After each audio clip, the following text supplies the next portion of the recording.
Assalamualaikum warahmatullahi wabarakatuh. Selamat pagi anak-anakku. Semoga kita semua masih diberi kesehatan oleh Allah, karena suasana masih dalam keadaan pandemi, sehingga kita masih tetap melaksanakan pembelajaran secara daring. Semoga dalam waktu dekat pandemi ini akan hilang, sehingga kita bisa melaksanakan kegiatan pembelajaran secara tatap muka. Mudah-mudahan seperti itu, sehingga kita bisa belajar seperti dulu lagi.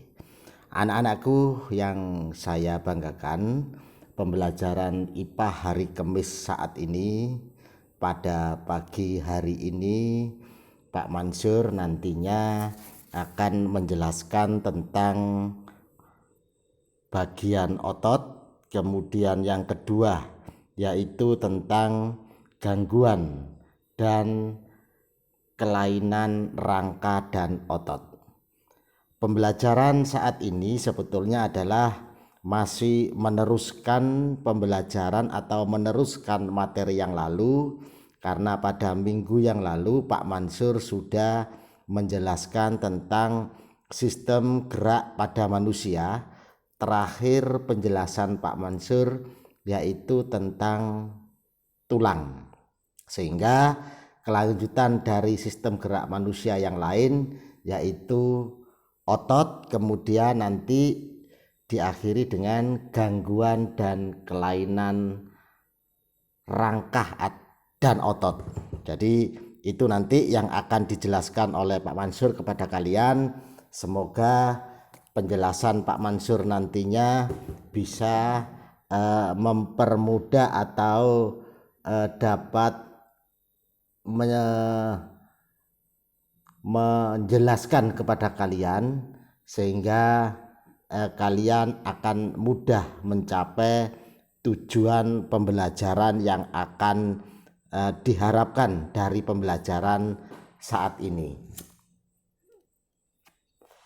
Anak-anakku yang saya banggakan, adapun tujuan pembelajaran yang ingin disampaikan Pak Mansur saat ini, atau tujuan pembelajaran yang ingin dicapai di dalam pembahasan materi ini adalah ada 4 tujuan. Yang pertama, setelah mempelajari materi ini, diharapkan nanti kalian dapat menjelaskan ciri-ciri otot. Kemudian tujuan yang kedua yaitu diharapkan nanti kalian dapat menyebutkan 3 macam jaringan otot atau jenis-jenis otot, serta menjelaskan ciri-ciri dari masing-masing jenis otot tersebut. Jadi kalau misalkan nanti jenis-jenis otot atau macam-macam jaringan otot itu ada 3 misalkan, kalian diharapkan dapat menyebutkan 3 itu apa saja. Kemudian dari 3 itu masing-masing kalian harus dapat menjelaskan jenis-jenisnya atau ciri-cirinya.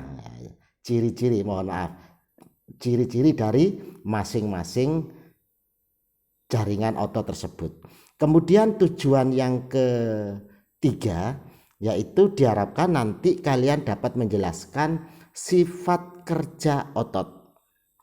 Tujuan yang terakhir yaitu yang nomor 4 adalah kalian dapat menyebutkan berbagai macam gangguan dan kelainan sistem gerak manusia, atau dapat menyebutkan berbagai gangguan dan kelainan rangka dan otot. Jadi kelainan itu maksudnya adalah penyakit anak-anak. Penyakit yang berhubungan dengan rangka dan otot itu apa saja.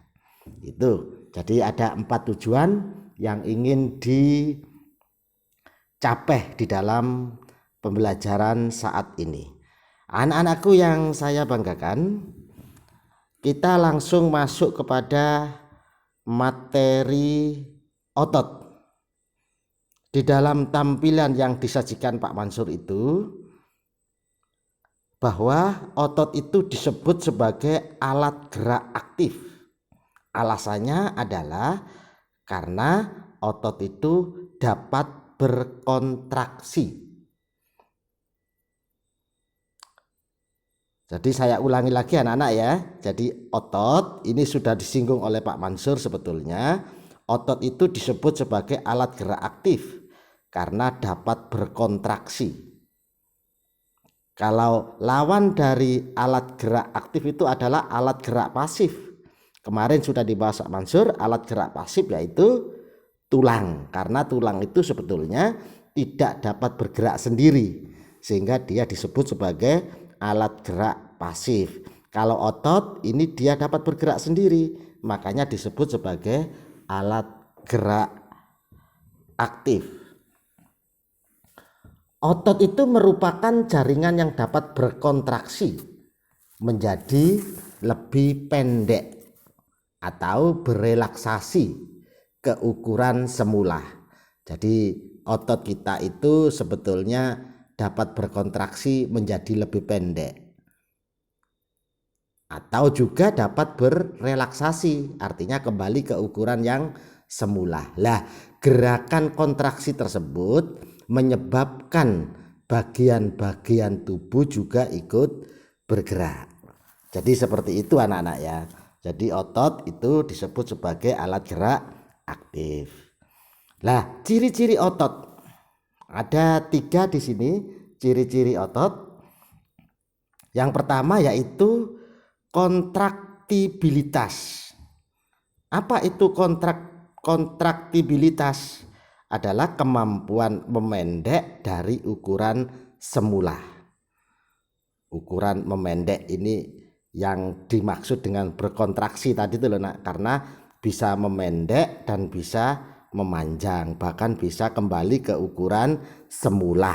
Itulah sebetulnya arti dari berkontraksi. Jadi dapat memendek, dapat memanjang, sekaligus bisa kembali ke ukuran semula. Lah, ciri-cirinya otot itu ada 3. Kontraktibilitas yaitu kemampuan memendek dari ukuran semula.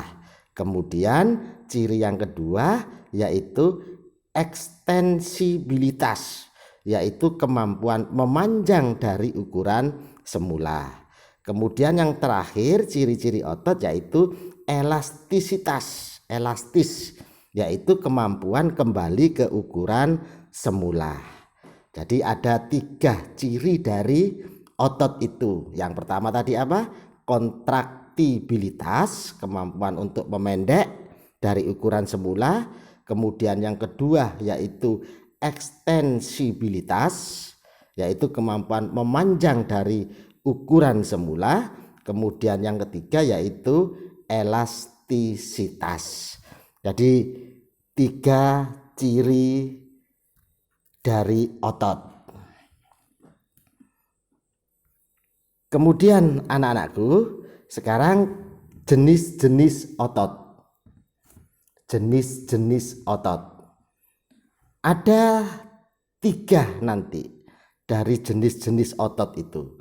Jadi yang pertama ada otot lurik, kemudian yang kedua ada otot polos, kemudian yang ketiga yaitu ada otot jantung. Jadi ada otot lurik, kemudian ada otot polos, dan ada otot jantung. Sekarang mari kita bahas secara detail dari masing-masing otot tersebut. Yang pertama yaitu otot lurik. Otot lurik ini sebetulnya bisa dikatakan atau dalam istilah lain otot lurik itu adalah otot rangka. Kalau kalian melihat buku atau sedang membawa buku di hadapan kalian, kalau yang belum membawa buku LKS khususnya, bisa dibuka buku LKS-nya halaman 6. Saya ulangi lagi, yang belum mempersiapkan bukunya seperti biasanya silakan diambil buku LKS-nya, bahkan buku paket yang dipinjami perpus. Di dalam buku LKS itu di halaman 6 itu terdapat apa yang disampaikan Pak Mansur ini, yaitu tentang jenis-jenis otot. Jadi yang pertama tadi adalah otot lurik atau dengan kata lain otot rangka. Jadi sama ya. Ada buku yang menulis otot lurik, ada buku yang menulis otot rangka, sama. Otot lurik atau otot rangka itu disebut juga sebagai, nah ini otot rangka itu dapat disebut juga sebagai otot lurik yang sel-selnya terlihat bergaris-garis melintang.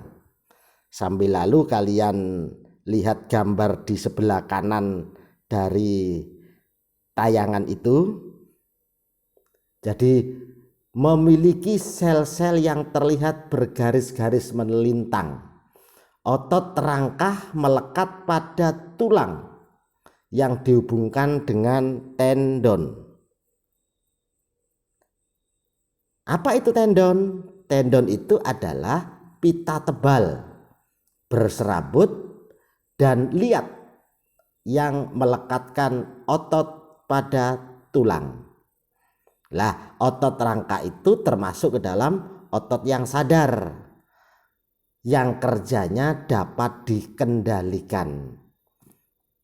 Otot rangka ini cepat berkontraksi, namun juga cepat lelah. Jadi anak-anakku, otot lurik ini atau otot rangka ini itu merupakan otot yang sadar, artinya kerjanya itu dikendalikan oleh kita. Jadi saya beri contoh yang mudah, kalian mengangkat tangan kalian misalkan. Itu sebetulnya yang bekerja adalah otot lurik. Karena di bawah kesadaran kita. Jadi kita mengangkat tangan, kita menendang bola, itu sebetulnya adalah yang bekerja adalah otot lurik karena di bawah kesadaran kita. Artinya kerjanya itu dikendalikan oleh kita. Makanya disebut dengan otot sadar. Kemudian di dalam tayangan yang disajikan Pak Mansur itu, ciri daripada otot lurik atau otot rangka yaitu yang pertama memiliki garis gelap terang. Bisa kalian lihat gambar di sebelahnya itu memiliki garis yang gelap terang. Kemudian memiliki aktin dan miosin. Aktin dan miosin itu adalah komponen penggerak otot. Kemudian berbentuk silindris atau silinder dan memiliki banyak inti di tepi. Jadi itulah ciri-ciri dari otot lurik.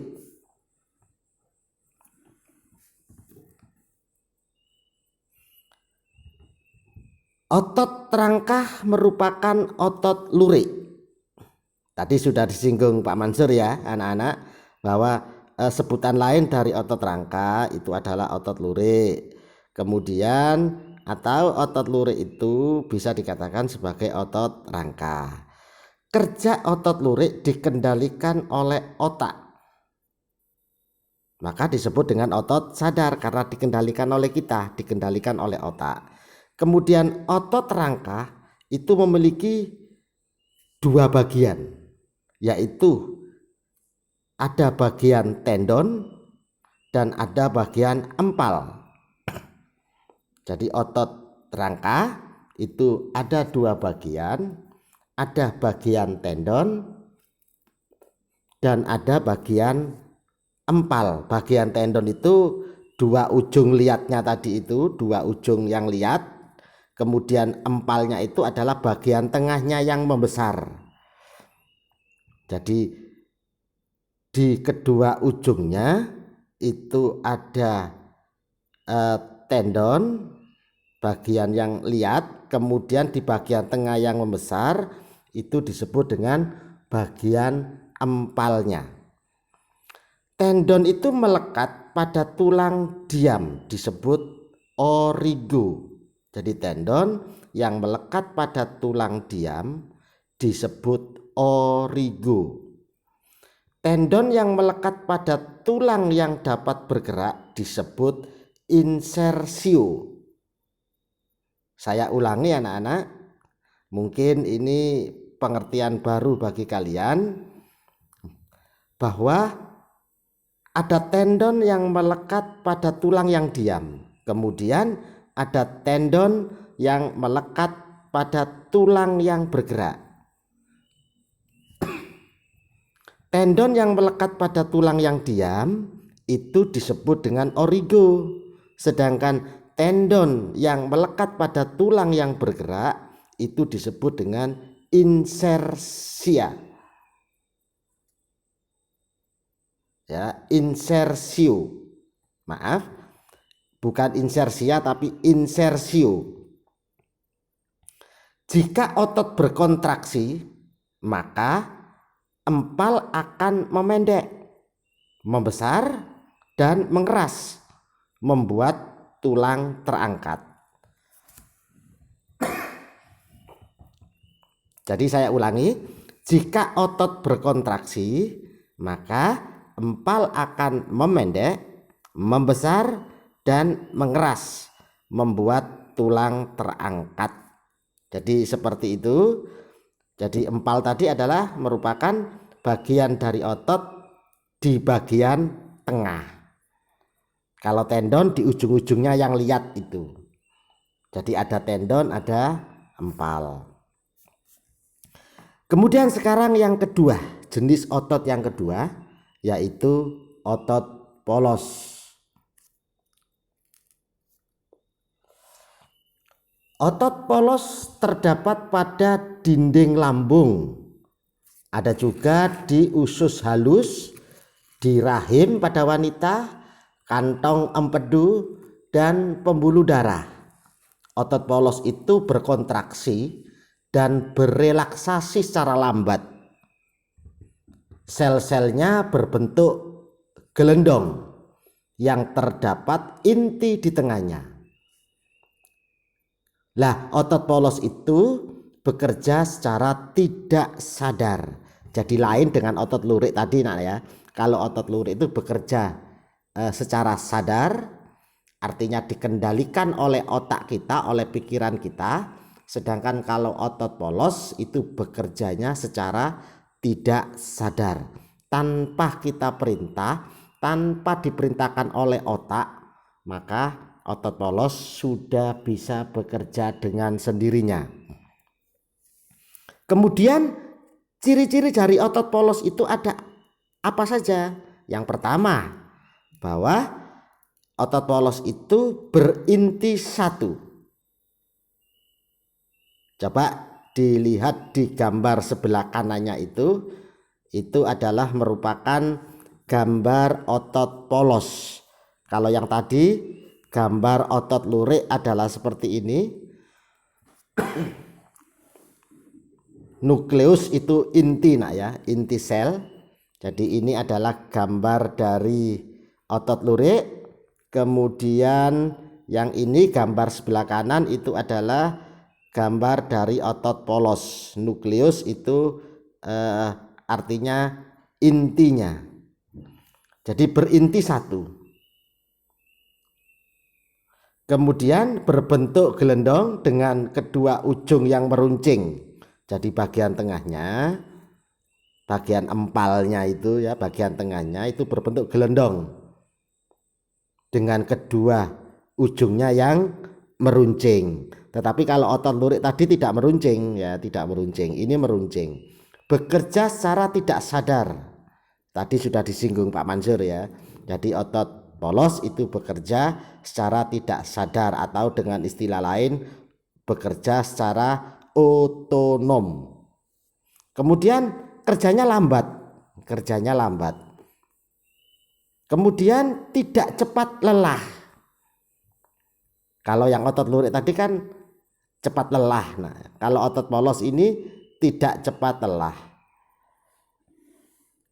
Contohnya di mana saja otot polos itu? Tadi sudah disinggung oleh Pak Mansur, ada di dinding lambung, di usus halus. Dari dinding lambung itu jenis ototnya adalah otot polos. Kemudian di usus halus itu ototnya adalah otot polos. Kemudian di rahim wanita itu ototnya adalah otot polos. Kemudian di kantong empedu juga merupakan otot polos. Kemudian pembuluh darah itu juga termasuk jenis otot polos.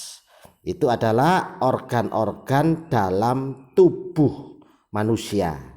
Jadi biasanya otot polos itu berada di bagian organ dalam tubuh manusia yang berada di sistem pencernaan, kemudian di kelamin, kemudian di sistem ekskresi, kemudian ada di pembuluh darah.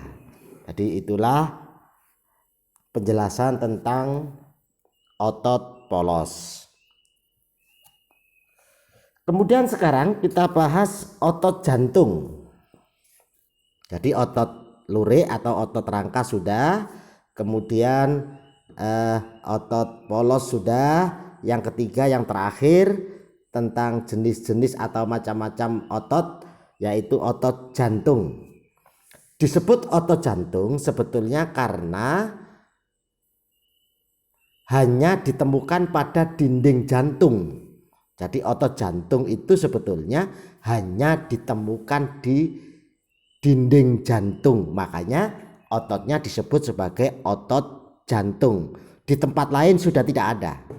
Jadi otot jantung itu hanya ada di dinding jantung, di tempat lain tidak ada, makanya disebut sebagai otot jantung.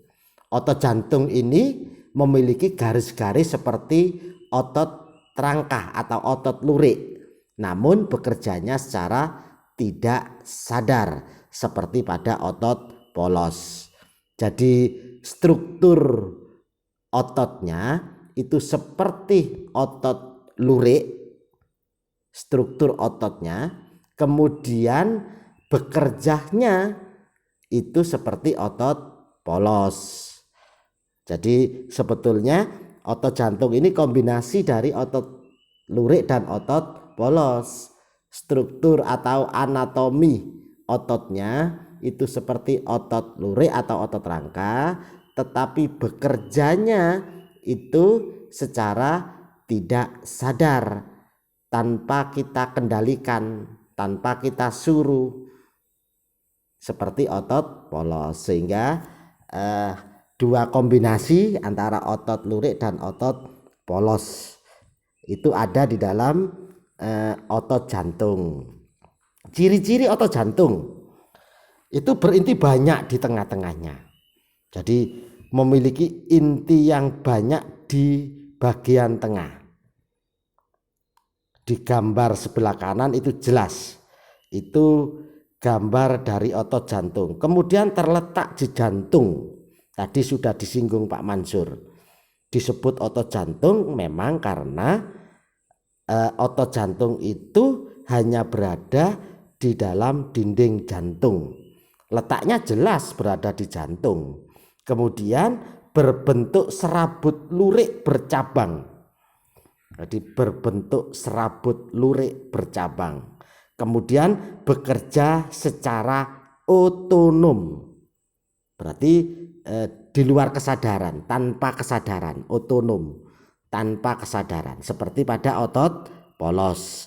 Jadi saya ulangi anak-anak, ciri-ciri dari otot jantung yang pertama tadi berinti banyak di tengah, kemudian ciri yang kedua terletak di jantung, kemudian ciri yang ketiga berbentuk serabut lurik bercabang, kemudian bekerja secara otonom atau tidak sadar.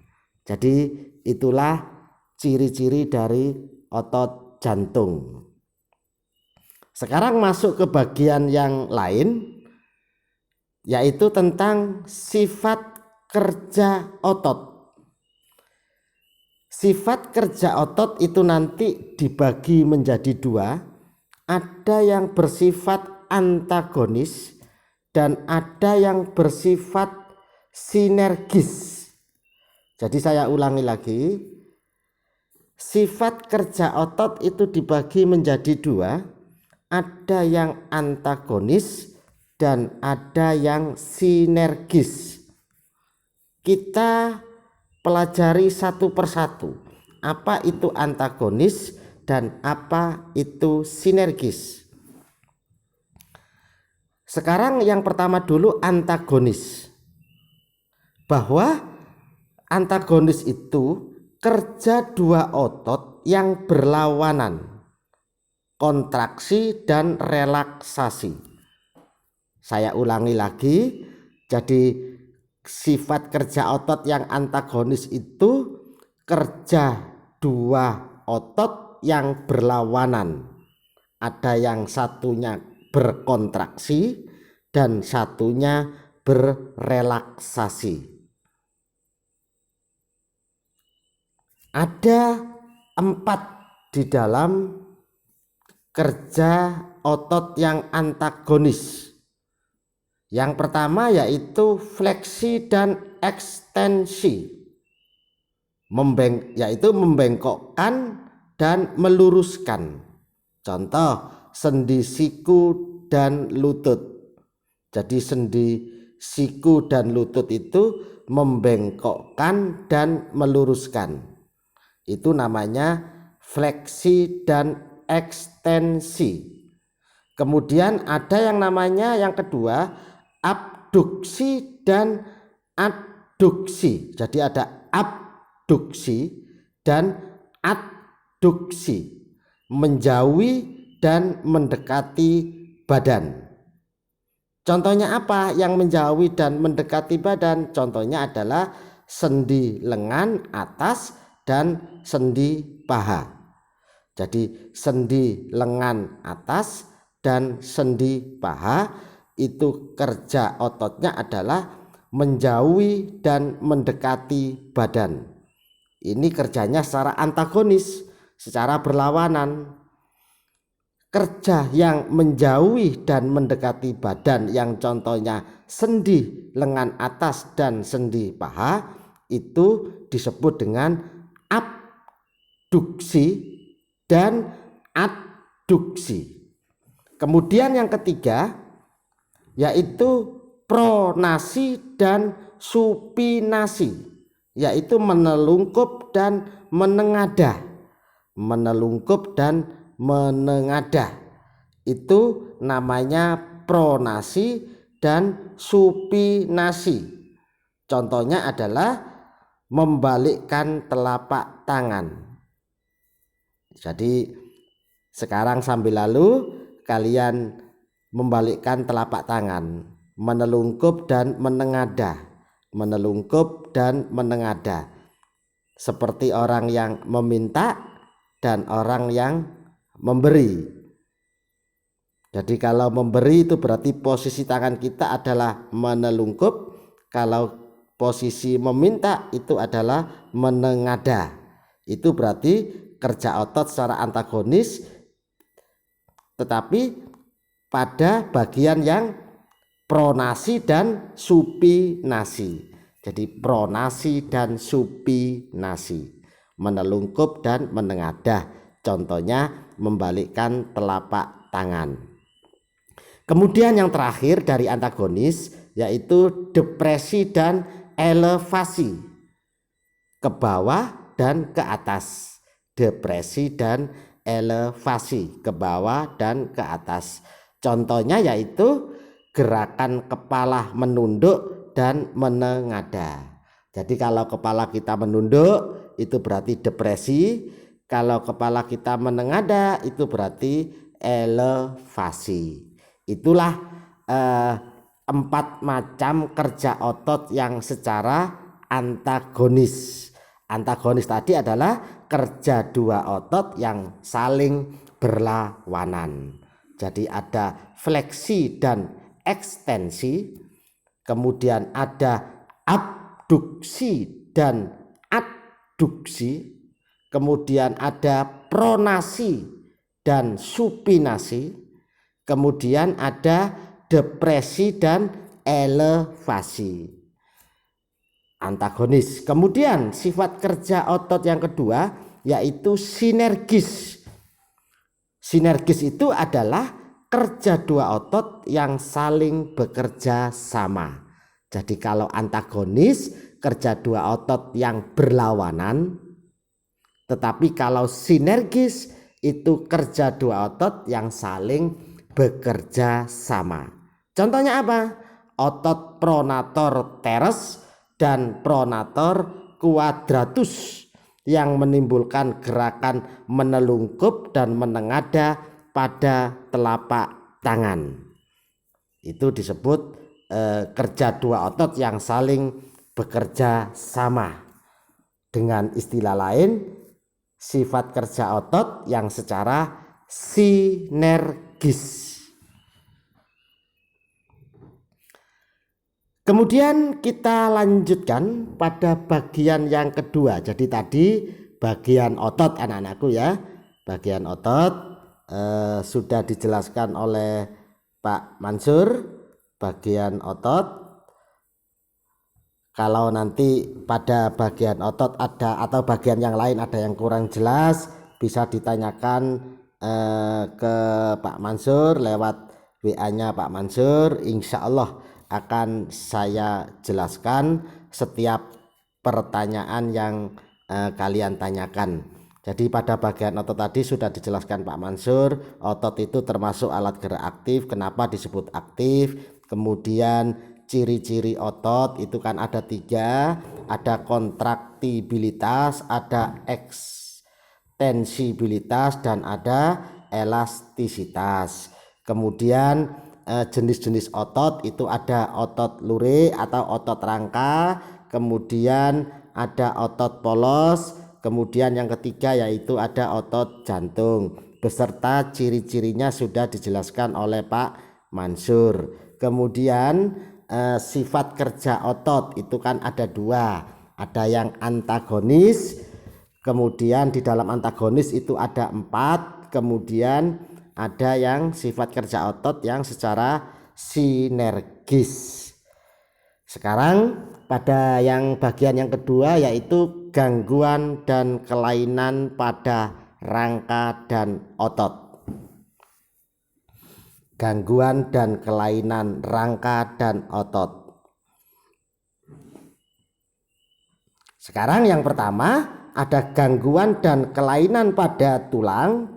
Kemudian ada gangguan dan kelainan pada persendian. Kemudian ada gangguan dan kelainan pada otot. Jadi ada gangguan dan kelainan pada tulang, atau ini istilah kita barangkali lebih pasnya adalah penyakit pada tulang yang biasa menyerang tulang.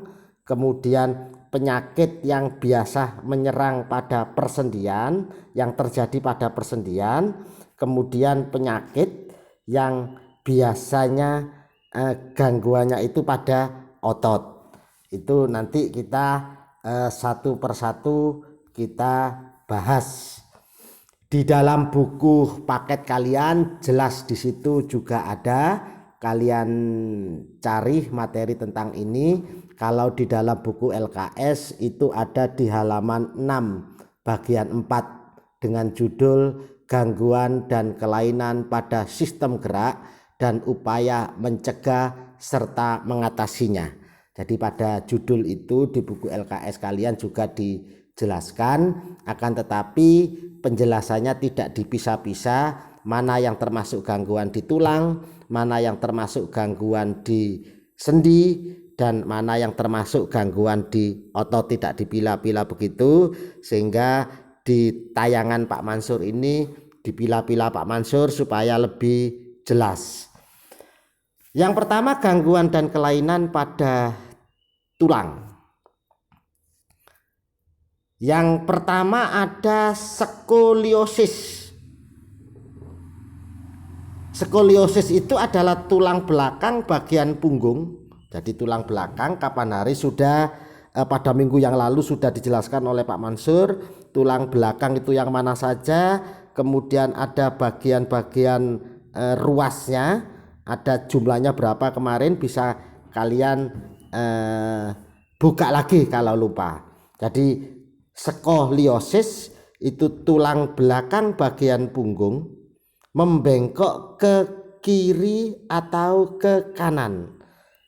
Jadi kalau tulang belakang manusia itu mengalami pembengkokan ke kiri atau ke kanan, maka nama gangguannya atau nama penyakitnya itu disebut dengan skoliosis. Inilah gambar yang pertama dari kiri, gambar paling kiri itu seseorang yang mengalami gangguan skoliosis. Jadi tulang bagian belakang itu bengkok ke kiri atau ke kanan. Jadi di gambar itu jelas anak-anak ya. Seseorang atau manusia atau tulang belakang yang mengalami gangguan skoliosis, yaitu tulang belakang bagian punggung membengkok ke arah kiri atau ke kanan. Kemudian yang kedua, kelainan pada tulang yang kedua yaitu lordosis. Tulang belakang bagian punggung membengkok ke depan. Saya perlihatkan gambarnya. Ini lordosis, gambar nomor 2 dari kiri. Jadi tulang belakang bagian punggung itu membengkok ke depan. Nama kelainannya, nama penyakitnya disebut dengan lordosis. Kemudian yang ketiga, kifosis, yaitu tulang belakang bagian punggung membengkok ke belakang. Jadi kalau membengkok ke depan itu lordosis, kalau membengkok ke belakang itu disebut dengan kifosis. Gambarnya nomor 3 dari kiri. Nomor 3 dari kiri. Jadi tulang belakang bagian punggung itu membengkok ke belakang. Itu disebut kelainan kifosis.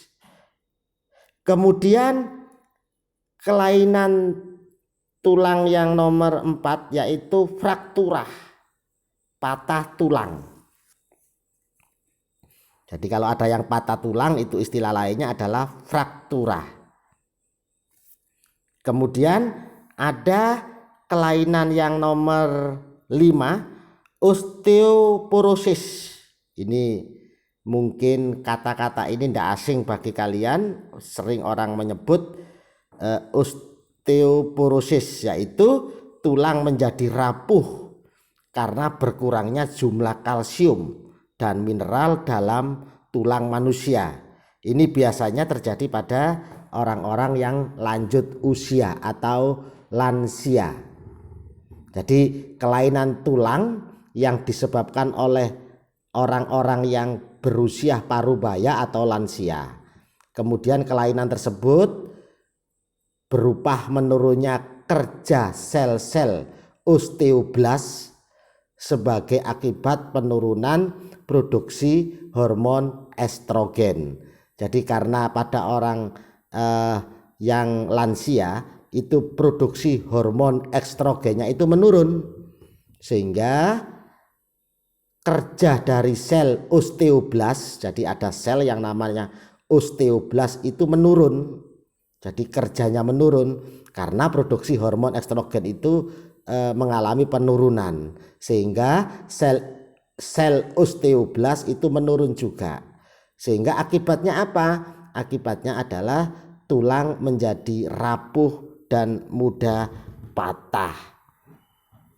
Itu karena jumlah kalsium dan mineral di dalam tulang itu mengalami kekurangan, sehingga mengalami kelainan yang disebut dengan osteoporosis.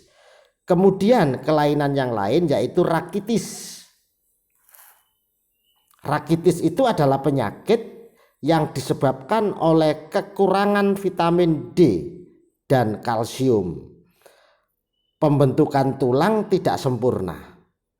Gejala penyakit ini ditandai dengan kaki bengkok yang berbentuk O atau X.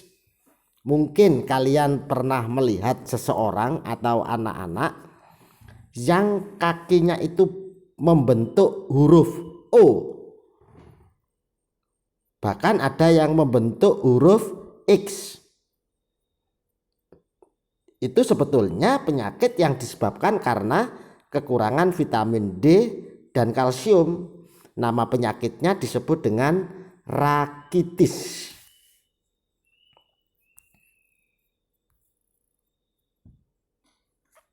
Jadi itulah tadi anak-anakku penyakit atau gangguan yang ada pada tulang atau kelainan tulang. Ada skoliosis, ada lordosis, ada kifosis, kemudian ada fraktura, ada osteoporosis, dan ada rakitis. Mungkin penyakit yang lain yang berhubungan dengan tulang masih banyak namanya, akan tetapi yang disampaikan Pak Mansur hanya ini. Kalian bisa browsing-browsing di internet, bisa mencari-cari di internet penyakit yang berhubungan dengan tulang itu apa saja. Insya Allah masih ada, masih banyak. Ini nama-nama penyakit ini adalah nama-nama yang umum, nama-nama yang biasa ditulis di buku-buku pembelajaran IPA kelas 8, bahkan di SD barangkali juga sudah pernah dibahas oleh guru kalian tentang ini. Kemudian yang kedua yaitu gangguan dan kelainan pada persendian. Jadi kalau tadi pada tulang anak-anak ya, sekarang pada persendian. Yang pertama ada yang namanya artritis eksudatif, yaitu radang atau iritasi pada sendi yang menyebabkan sendi terinfeksi atau bernanah. Jadi ada sendi yang terinfeksi atau bernanah. Kenapa kok terinfeksi atau bernanah? Karena mengalami radang atau iritasi. Nama penyakitnya disebut artritis eksudatif. Kemudian kelainan yang nomor 2 yaitu artritis sika. Kalau tadi kan artritis eksudatif, sekarang artritis sika, yaitu radang sendi yang menyebabkan cairan sendi menjadi kering karena kehilangan cairan sinovial. Cairan sinovial ini anak-anak, cairan yang ada di dalam sendi kita. Jadi cairan yang ada di dalam sendi, nama cairannya itu adalah sinovial. Kemudian kalau sinovial ini kering, maka terjadilah radang pada sendi. Jadi kalau ibarat mobil saja, kalau ulinya habis atau ulinya kering, maka menyebabkan mobil mogok, mobil tidak bisa berjalan. Akhirnya apa? Rusak. Lah pada sendi manusia juga begitu. Kalau cairan sinovialnya itu kering, maka pada sendi manusia akan mengalami radang.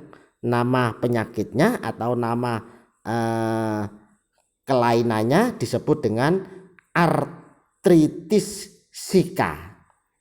Yang ketiga ada yang namanya dislokasi. Dislokasi yaitu bergesernya sendi dari kedudukan semula karena jaringan ligamennya sobek. Jadi kalau ada sendi yang geser, sendi yang kedudukannya berubah, bergeser dari semula, itu dikarenakan karena ada jaringan ligamennya yang sobek. Nama gangguannya, nama penyakitnya disebut dengan dislokasi ya. Nama penyakitnya disebut dengan dislokasi. Bergesernya sendi dari kedudukan semula. Kemudian ada yang terkilir, ini sudah biasa kita dengar. Ada kelainan atau gangguan yang namanya terkilir, yaitu tertariknya ligamen ke posisi yang tidak sesuai, tetapi sendi tidak bergeser. Jadi ligamennya yang pindah posisi, tidak pada posisi yang sebenarnya, tetapi sendinya tidak bergeser, itu terkilir. Biasanya orang-orang yang sepak bola kakinya terkilir, atau orang yang senang olahraga itu kan sering terkilir, itu sering terkilir istilahnya. Itu tertariknya ligamen ke posisi yang tidak sesuai, kemudian tetapi sendi tidak bergeser. Kalau dislokasi tadi itu sendinya ikut bergeser karena jaringan ligamennya sobek. Kemudian selanjutnya gangguan dan kelainan pada persendian yaitu ankilosis, yaitu persendian seolah-olah menyatu sehingga tidak dapat digerakkan. Ankilosis yaitu persendian seolah-olah menyatu sehingga tidak dapat digerakkan. Jadi kalau ada sendi yang seakan-akan tidak dapat digerakkan, jadi kaku, mau digerakkan tidak bisa, itu nama penyakitnya atau nama gangguannya disebut dengan ankilosis. Itulah tadi gangguan-gangguan yang ada di dalam persendian. Kemudian sekarang kita lanjutkan yang terakhir, yaitu gangguan dan kelainan pada otot. Yang pertama yaitu ada yang namanya atrofi, yaitu otot mereduksi atau mengecil sehingga tidak kuat untuk melakukan gerakan. Jadi otot yang mengecil sehingga tidak kuat untuk melakukan gerakan itu disebut dengan atrofi, gangguan yang namanya atrofi. Otot yang mengecil sehingga tidak kuat untuk melakukan gerakan. Ada gangguan yang namanya hipertrofi, otot yang membesar, otot yang bengkak, membesar, itu disebut dengan hipertrofi. Kemudian ada yang nomor 3 yaitu kram. Ini sering kita dengar ya di masyarakat, di lingkungan kita, yang biasanya habis olahraga atau mau olahraga itu kakinya kram. Kram itu apa sebetulnya? Kram itu adalah kejang otot yang disebabkan oleh cuaca dingin atau aktivitas otot yang terlalu berat. Itu namanya kram, kerja otot yang disebabkan oleh cuaca yang dingin atau aktivitas otot yang terlalu berat. Jadi kalau ada olahragawan yang olahraganya terlalu berat-berat, dipaksa, sebetulnya tidak mampu tapi dipaksa, maka biasanya terjadilah kram. Atau karena kita tidak biasa di cuaca yang dingin, kemudian suatu saat kita berada di cuaca yang dingin, maka di bagian tubuh kita itu akan mengalami kram, yaitu kejang otot tadi itu, kejang otot itu disebut dengan kram. Kemudian yang nomor 4 gangguan dan kelainan pada otot yaitu tetanus, yaitu penyakit yang disebabkan oleh Clostridium tetani. Saya ulangi, tetanus, penyakit tetanus itu penyakit yang disebabkan oleh Clostridium tetani. Gejalanya adalah otot terus-menerus berkontraksi. Jadi otot secara terus-menerus berkontraksi itu disebut dengan tetanus. Kemudian gangguan yang terakhir pada bagian otot itu adalah myasthenia gravis. Myasthenia gravis itu adalah otot yang melemah secara bertahap sehingga menyebabkan kelumpuhan bahkan kematian. Saya ulangi, Jadi gangguan dan kelainan pada otot yang terakhir selain atrofi, hipermetropi, kemudian kram, tetanus, yang terakhir yaitu miastenia gravis, yaitu otot melemah secara bertahap sehingga menyebabkan kelumpuhan, bahkan menyebabkan kematian. Anak-anakku yang saya cintai, bahkan yang saya banggakan, barangkali itu yang bisa dijelaskan Pak Mansur pada kesempatan yang baik ini. Kemudian di akhir penjelasan Pak Mansur, maka Pak Mansur memiliki 4 pertanyaan sesuai dengan tujuan pembelajaran yang disampaikan oleh Pak Mansur tadi. Jadi soal ini nanti kalian tulis soalnya di buku tulis, kemudian kalian jawabannya juga di buku tulis, kemudian kalian foto jawaban kalian beserta soalnya, kemudian kalian kirim ke WA Pak Mansur seperti biasanya. Soal yang pertama yaitu jelaskan ciri-ciri otot. Jelaskan ciri-ciri otot. Soal yang kedua, sebutkan 3 macam jaringan otot beserta ciri-cirinya. Saya ulangi, sebutkan 3 macam jaringan otot beserta jenis-jenisnya. Maaf, beserta ciri-cirinya. Saya ulangi soal yang nomor 2. Sebutkan 3 macam jaringan otot beserta ciri-cirinya. Soal yang nomor 3, jelaskan sifat kerja otot.